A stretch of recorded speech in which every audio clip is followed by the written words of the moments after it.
नमस्कार, मंडल news bulletin में आपका स्वागत है। आइए पेश करते हैं आज के प्रमुख व मुख्य समाचार।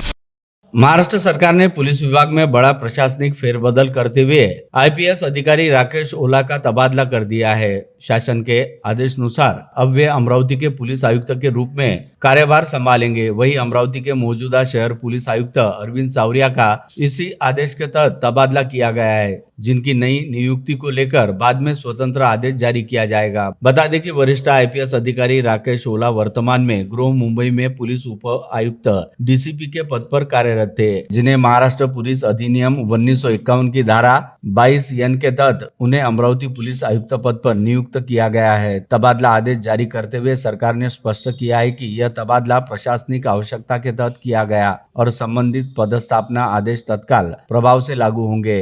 आदेश में यह भी उल्लेखनीय है कि पदस्थापना से संबंधित आगे की प्रक्रिया स्वतंत्र रूप से की जाएगी। यह शासन आदेश महाराष्ट्र शासन की अधिकृत वेबसाइट पर भी उपलब्ध कराया गया है और डिजिटल हस्ताक्षर के साथ जारी किया गया। अमरावती में नए पुलिस आयुक्त की नियुक्ति से शहर की कानून व्यवस्था, अपराध नियंत्रण और पुलिस प्रशासन को और अधिक सशक्त बनाने की उम्मीद जताई जा रही है।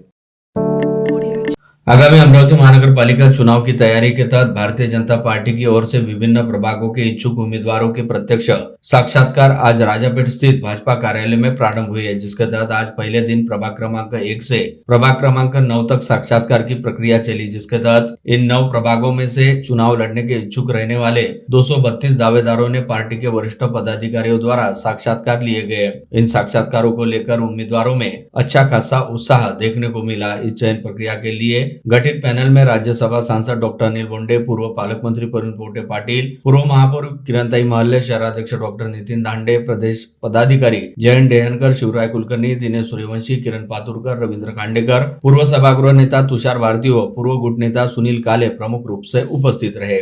मनपा के आगामी चुनाव लड़ने के इच्छुकों से साक्षात्कार के दौरान उनके सामाजिक एवं राजनीतिक अनुभव, संगठनात्मक कार्य, जनसंपर्क तथा पार्टी के प्रति निष्ठा जैसे विभिन्न बिंदुओं का गहन मूल्यांकन किया गया। पार्टी पदाधिकारियों ने स्पष्ट किया कि आगामी मनपा चुनाव में भाजपा की प्राथमिकता सक्षम, कार्यक्षम और जनता से सीधे जुड़े उम्मीदवारों को मैदान में उतारने की है। इन साक्षात्कारों के माध्यम से यह साफ हो गया कि अमरावती महानगर पालिका चुनाव के लिए भाजपा की तैयारियां तेजी से अंतिम चरण में प्रवेश कर रही है। भारतीय जनता पार्टी अमरावती शहर जिलाध्यक्ष डॉक्टर नितिन दांडे के नेतृत्व में तथा महिला मोर्चा अध्यक्ष सुधा तिवारी के मार्गदर्शन में संगठनात्मक बैठकों का आयोजन जारी है। इस क्रम में भाजपा महिला मोर्चा अमरावती की सचिव सुरेखा एवं सदस्य छाया फुटाने द्वारा सुरेखा त्यागी के निवास पर बैठक आयोजित की गई, जिसमें क्षेत्र की महिलाओं ने उत्साहपूर्ण सहभाग लिया। बैठक में भाजपा की कार्यप्रणाली, योजनाओं की जानकारी तथा आगामी नगर निगम चुनाव में भाजपा को भारी बहुमत से विजयी बनाने का आह्वान किया गया।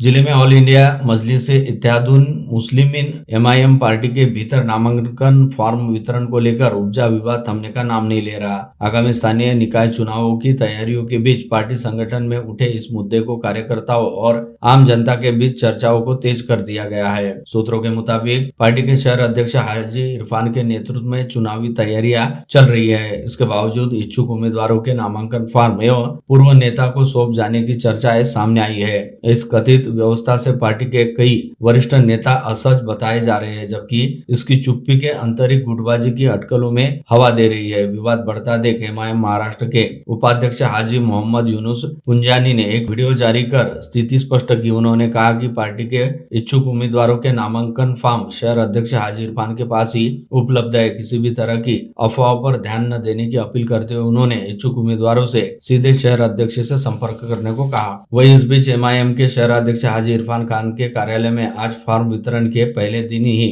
48 दावेदारों ने फॉर्म उठाए।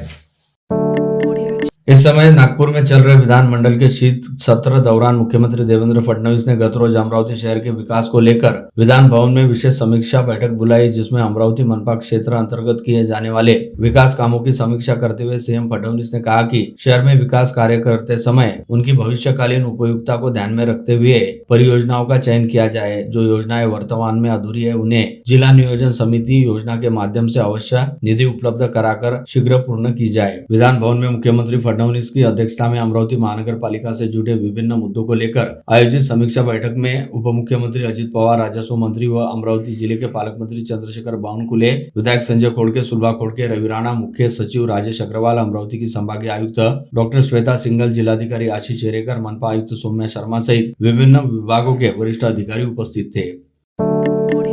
आधुनिक मल्टी इंजन प्रशिक्षण विमानों का अमरावती विमानतल पर शुक्रवार की शाम 5 बजे करीब 15 मिनट के अंतर में आगमन हुआ। एयर इंडिया के उड्डयन प्रशिक्षण संस्था के फ्लाइट ट्रेनिंग ऑर्गेनाइजेशन विमानों का पहला सफल लैंडिंग हुआ। अमरावती में शुरू होने वाली विमान उड़ान प्रशिक्षण संस्था एशिया की सबसे बड़ी पायलट प्रशिक्षण संस्था रहेगी। 6 देशों का सफर करके इन 2 विमानों का बेलोरा में आगमन हुआ। 17 अप्रैल 2025 को लोकार्पण के साथ ही देश के हवाई मानचित्र पर अमरावती एयरपोर्ट का नाम दर्ज हो जाने के बाद अब वह स्वर्णिम और ऐतिहासिक पल बना हुआ है। पूरे देश को अमरावती एयरपोर्ट सालाना 180% पायलट उपलब्ध कराएगा। अमरावती मनपा को लेकर मनपा द्वारा घोषित प्रारूप मतदाता सूची में भारी मात्रा में धांधली उजागर हुई। बड़ी संख्या में एक प्रभाग के हजारों नाम दूसरे प्रभागों में डाले गए। अनेकों परिसर की मतदाता सूची में मतदाता का पता तक लिखा नहीं। राज्य में किसानों ने पिछले 4 सालों में खेती की मशीनरी और औजारों पर मिलने वाला अनुदान, सूक्ष्म सिंचाई योजना के तहत अनुदान, मुख्यमंत्री कृषि अन्न प्रक्रिया का अनुदान, फलोत्पादन योजना अनुदान, खेत तालाब के लिए अनुदान आदि के लिए करीब 48 लाख आवेदन दिए थे, जो सरकार के पास बिना किसी कार्यवाही के लंबित पड़े हैं। इस वजह से किसान विविध कृषि योजनाओं के अनुदान का इंतजार कर रहे हैं। सरकार ने इस बारे में क्या कार्यवाही की है और किसानों को अनुदान कब मिलेगा, यह सवाल अमरावती के विधायक सुलभा खोड़के ने नागपुर सत्र दौरान उठाया। अकोली परिसर में 2002 में निर्माण माड़ा घरकुल योजना लाभार्थियों का बैज और दंड माफी करे, ऐसी मांग विधायक रवि राणा ने विधानसभा में शीतकालीन सत्र में की। उन्होंने राज्य सरकार के सक्षम गरीबों के सिर से आर्थिक बोझ दूर करने की सरकार की जवाबदारी रहने की भूमिका सभागृह में रखी। विधायक प्रताप अड़सल ने शीत सत्र में 29 मुद्दों को लेकर सरकार का ध्यान केंद्रित किया, जिसमें आवास योजना का घोटाला, सीसीआई कपास खरीदी में परेशानी का समावेश है। नागपुर में आयोजित शीत सत्र में विधायक अड़सल ने निर्वाचन क्षेत्र किसानों को अतिवृष्टि का तत्काल मुआवजा देने, किसानों की विविध समस्या, कपास खरीदी की दिक्कतों, रोजगार गारंटी योजना के अंतर्गत कुए हुए आवास योजना की बकाया किस्त, सोलर कंपनियों द्वारा किसानों की लूट आदि मुद्दों को लेकर आवाज उठाई। सभी को घर उपलब्ध कराने के लिए सरकारी स्तर पर विविध प्रयास किए जा रहे हैं। इसमें मुख्य रूप से शहरी इलाकों में 2011 से पहले अतिक्रमण रहने पर उसे नियमानुकूल किया जा रहा है। जिले में 5000 से ज्यादा अतिक्रमण नियमानुकूल किए गए हैं। इससे शहरी और ग्रामीण इलाकों के नागरिकों को लाभ हुआ है। इस योजना के लिए अमरावती महानगर पालिका में कुल 2812 अतिक्रमण नियमानुकूल कर उन्हें उनके हक का घर देने की कार्यवाही पूरी हो चुकी है। साथ ही जिले की नगर पालिकाओं में इस माध्यम से 920 लाभार्थियों को जमीन का मालिकाना हक दिया गया है और हर घर मंजूर किए गए हैं। ग्रामीण इलाकों में 1200 लाभार्थियों को इस योजना का लाभ मिला है। जिले में पिछले 8 दिनों से शीतलहर शुरू है। यह परिस्थिति 19 दिसंबर तक कायम रहने वाली है। जिले का तापमान 9.6 से 10.6 डिग्री सेल्सियस तक स्थिर हो गया है। जिले का तापमान 10.6 डिग्री तक नीचे आने से पूरा दिन ठंड महसूस होने लगी है। सुबह से ठंड बढ़ने से सुबह 10 बजे तक कोई बाहर नजर नहीं आता। आगामी 8 दिनों तक अधिकतम और न्यूनतम तापमान स्थिर रहने का अनुमान मौसम विभाग ने लगाया। हाल ही में माहेश्वरी पंचायत के सरपंच तथा 19 कार्यकारिणी सदस्यों के चुनाव संपन्न हुए। इस चुनाव में सामाजिक कार्यकर्ता सुरेश साबू ने सरपंच के रूप में ऐतिहासिक जीत दर्ज की, जिसके चलते निर्वाचन के बाद राजस्थानी हितकारक मंडल की तरफ से उनका सत्कार आयोजित किया गया। इस समारोह की अध्यक्षता राजस्थानी हितकारक मंडल व अग्रसेन स्मारक समिति के अध्यक्ष तथा दैनिक अमरावती मंडल व दैनिक अपनी मातृभूमि के संपादक अनिल अग्रवाल ने की। इस अवसर पर प्रमुख अतिथि के रूप में राजस्थानी हितकारक मंडल के उपाध्यक्ष पुरुषोत्तम मुंदड़ा व देवदत्त शर्मा बतौर प्रमुख अतिथि उपस्थित थे। इस अवसर पर अपने अध्यक्षीय संबोधन में राजस्थानी हितकारक मंडल के अध्यक्ष अनिल अग्रवाल ने कहा कि अंबानगरी के माहेश्वरी समाज ने हर सामाजिक कार्यों में सक्रिय और तत्पर रहने वाले मिलनसार स्वभाव के सुरेश साबू को माहेश्वरी पंचायत के सरपंच पद पर निर्वाचित कर एक तरह से सुरेश साबू द्वारा किए जाते सामाजिक कार्यों पर अपनी मुहर लगाई। यह बात काफी प्रशंसनीय है। माहेश्वरी पंचायत के प्रथम नागरिक सुरेश साबू ने अपने इस भावपूर्ण सत्कार के अवसर पर कहा कि वे अपने 18 वर्ष की आयु से समाज कार्य कर रहे हैं। 40 से 45 वर्ष के इस समाज कार्य में कई उतार चढ़ाव आए। माहेश्वरी पंचायत के सरपंच पद का चुनाव लड़ने के लिए 60 वर्ष की आयु पूर्ण होना अनिवार्य है। उन्होंने उम्र का यह पड़ाव पूर्ण होने के बाद माहेश्वरी पंचायत के सरपंच का चुनाव लड़ा, जिसमें समाज के सभी लोगों ने भरपूर साथ और सहयोग दिया। इसलिए वे पंचायत के प्रथम नागरिक के तौर पर निर्वाचित हुए। समाज में युवाओं के लिए कार्य करने के अलावा माहेश्वरी भवन में डिजिटल व्यवस्था और वातानुकूलित सभागृह निर्माण करने की उनकी मंशा है।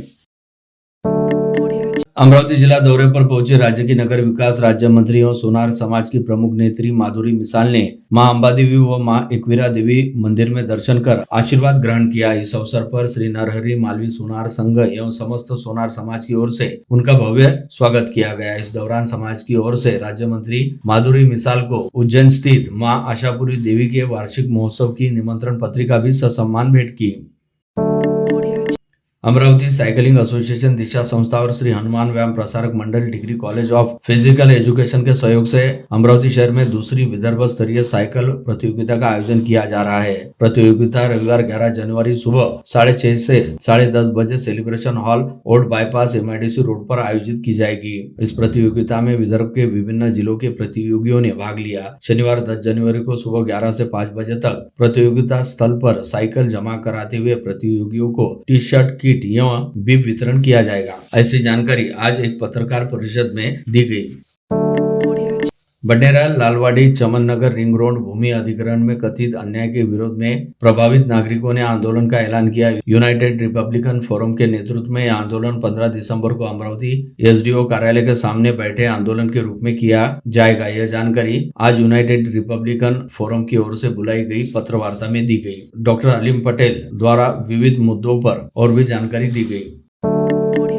श्रीमंत Yogi education and social welfare trust द्वारा संचालित Birla open mind international school Amravati में चालू शैक्षणिक सत्र को विद्यार्थियों के लिए अनुभव समृद्ध और नवाचार पूर्ण बनाने पर विशेष जोर दिया गया। कक्षा पुस्तकों से आगे बढ़कर प्रत्यक्ष अनुभव, अवलोकन क्षमता और व्यवहारिक ज्ञान को बढ़ावा देने के उद्देश्य से स्कूल द्वारा विभिन्न शैक्षणिक छात्राओं का आयोजन किया गया, जिसके तहत विगत दिनों विद्यालय द्वारा विद्यार्थियों के ज्ञान को विस्तार देने अहमदाबाद की शैक्षणिक यात्रा का आयोजन किया गया, जिसके तहत विद्यालय के विद्यार्थियों ने अहमदाबाद में स्थित प्रमुख शैक्षणिक, वैज्ञानिक, ऐतिहासिक व सांस्कृतिक स्थलों का भ्रमण कर ज्ञान की नई समझ विकसित की।